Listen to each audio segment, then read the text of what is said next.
ខណ្ឌរួមភេទយូរតើរាងកាយនឹងប្រែប្រួលយ៉ាងដូចម្តេចការពិតតាមបែបវិទ្យាសាស្ត្រតើការខណ្ឌរួមភេទអស់រយៈពេលយូរពិតជាធ្វើឲ្យរាងកាយចុះខ្សោយនិងបាត់បង់ថាមពលជីវិតដោយដែលមនុស្សជាច្រើនធ្លាប់ជឿមែនឬវាគ្រាន់តែជាការយល់ខុសដែលបន្តតគ្នាអស់ជាច្រើនឆ្នាំប៉ុណ្ណោះការពិតនេះអាចជួយឲ្យគូស្វាមីភរិយាជាច្រើនយល់ចិត្តគ្នាបានកាន់តែច្បាស់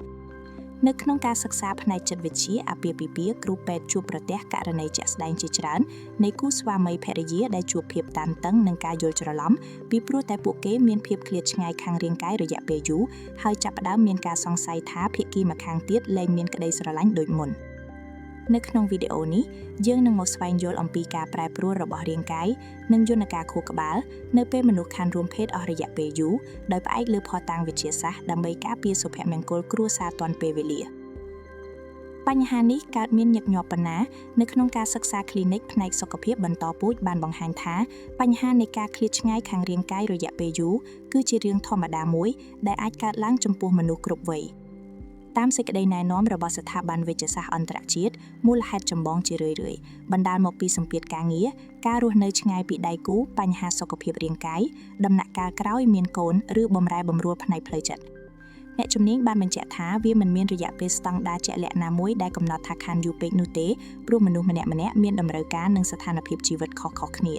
ទោះជាយ៉ាងណាដោយសារតែវាពាក់ព័ន្ធនឹងរឿងកំបាំងមុខគូស្វាមីភរិយាភាគច្រើនជ្រើសរើសការលាក់បាំងដែលបង្កើតជាសម្ពាធផ្លូវចិត្តយ៉ាងខ្លាំង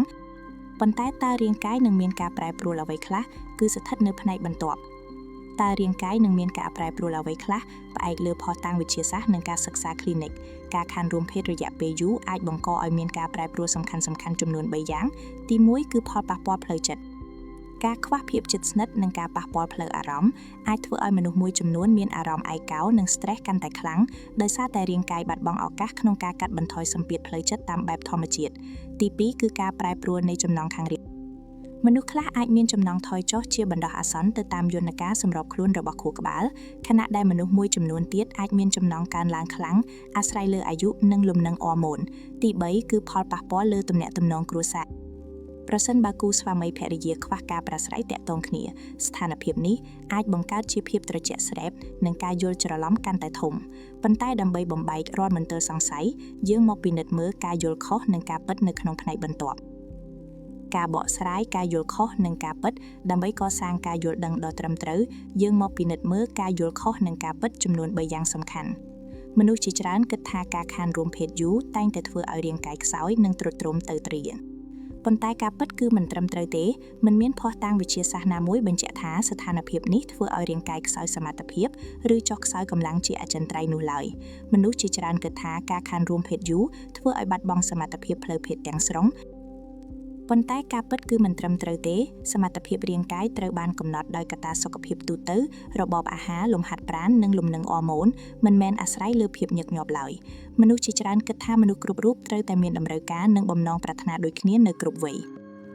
ប៉ុន្តែការពិតគឺមិនត្រឹមត្រូវទេតម្រូវការរបស់មនុស្សម្នាក់ៗខុសគ្នាទៅតាមបរិបទជីវិតនិងការរស់នៅជារឿងធម្មជាតិទាំងស្រុងទោះបីជាវាមិនបង្កគ្រោះថ្នាក់អចិន្ត្រៃយ៍ប៉ុន្តែលោកអ្នកក៏ត្រូវប្រយ័ត្នចំពោះសញ្ញាព្រមានមួយចំនួនដូចមានរៀបរាប់នៅផ្នែកបន្ទាប់គន្លឹះថែរក្សាសុខភាព5យ៉ាងដើម្បីរក្សាតុល្យភាពផ្លូវកាយផ្លូវចិត្តនិងថែរក្សាសុភមង្គលគ្រួសារឲ្យល្អប្រសើរលោកអ្នកគួរតែអនុវត្តតាមការណែនាំចំនួន5យ៉ាងចំណុចទី1គឺការកែសម្រួលទម្លាប់នៃការគេងឲ្យបានសម្រាកពេញលេញពី7ទៅ8ម៉ោងក្នុងមួយថ្ងៃដើម្បីឲ្យខួរក្បាលមានលំនឹងចំណុចទី2គឺការចំណាយពេលធ្វើលំហាត់ប្រាណជាប្រចាំដើម្បីជំរុញលំហូរឈាមនិងជួយឲ្យរាងកាយបញ្ចេញសារធាតុគីមីរីករាយចំណុចទី3គឺការគ្រប់គ្រងនិងកាត់បន្ថយ stress តាមរយៈការសម្រាកលំហែកាយឬការធ្វើសមាធិចំណុចទី4គឺការបើកចិត្តពិភាក្សាជាមួយដៃគូដោយទន់ភ្លន់អំពីអារម្មណ៍និងស្ថានភាពជាក់ស្ដែងដើម្បីជៀសវាងការយល់ច្រឡំផ្លេសចំណុចទី5គឺការថែរក្សាសុភមង្គលនិងសុខភាពទូទៅព្រមទាំងការបរិភោគអាហារដែលមានជីវជាតិគ្រប់គ្រាន់ដើម្បីទ្រទ្រង់ប្រព័ន្ធអរម៉ូនរាងកាយពេលណាគួរទៅជួបវេជ្ជបណ្ឌិតលោកអ្នកគួរតែស្វែងរកការពិគ្រោះយោបល់ផ្នែកវិទ្យាសាស្ត្រប្រសិនបើជួបប្រទះលក្ខខណ្ឌដូចខាងក្រោមប្រសិនបើមានការថយចុះចំណង់ខាងរាងកាយភ្លាមៗខុសប្រក្រតីរួមជាមួយអាការៈអស់កម្លាំងខ្លាំងហួសហេតុទោះបីជាគ្មានសម្ពាធការងារក៏ដោយសូមពិគ្រោះជាមួយវេជ្ជបណ្ឌិតប្រសិនបើស្ថានភាពនេះបង្កជាអារម្មណ៍ធុញថប់តានតឹងខ្លាំងឬបាក់ទឹកចិត្តដែលមិនអាចដោះស្រាយបាន សូមស្វែងរកជំនួយវេជ្ជសាស្ត្រប្រសិនបើបញ្ហានេះចាប់ផ្ដើមប៉ះពាល់ធ្ងន់ធ្ងរដល់ទំនាក់ទំនងប្តីប្រពន្ធនិងបង្កជាវិបត្តិប្រកាសអាសន្នដល់ស្ថិរភាពគ្រួសារការជួបជាមួយវេជ្ជបណ្ឌិតឯកទេសនឹងជួយស្វែងរកឫសគល់នៃបញ្ហានិងទទួលបានការព្យាបាលប្រកបដោយសុវត្ថិភាពមុននឹងបញ្ចប់សូមចងចាំរឿងសំខាន់មួយការខានរួមភេទយូរមិនមែនជាគ្រោះថ្នាក់បំផ្លាញរាងកាយឡើយអ្វីដែលសំខាន់បំផុតគឺការថែរក្សាសុខភាពផ្លូវកាយផ្លូវចិត្តនិងការរក្សាភាពជិតស្និទ្ធផ្លូវអារម្មណ៍ជាមួយដៃគូការយល់ដឹងត្រឹមត្រូវនិងការប្រាស្រ័យទាក់ទងល្អគឺជាខែលការពារសុភមង្គលគ្រួសារដ៏រឹងមាំបំផុតប្រសិនបើវីដេអូនេះមានប្រយោជន៍សម្រាប់លោកអ្នកសូមចុច like និង share ដើម្បីចែករំលែកចំណេះដឹងនេះតាមគំនិតរបស់លោកអ្នកតើការរក្សាភាពជិតស្និទ្ធផ្លូវអារម្មណ៍ឬការរួមភេទមួយណាសំខាន់ជាងសម្រាប់សុភមង្គលគ្រួសារ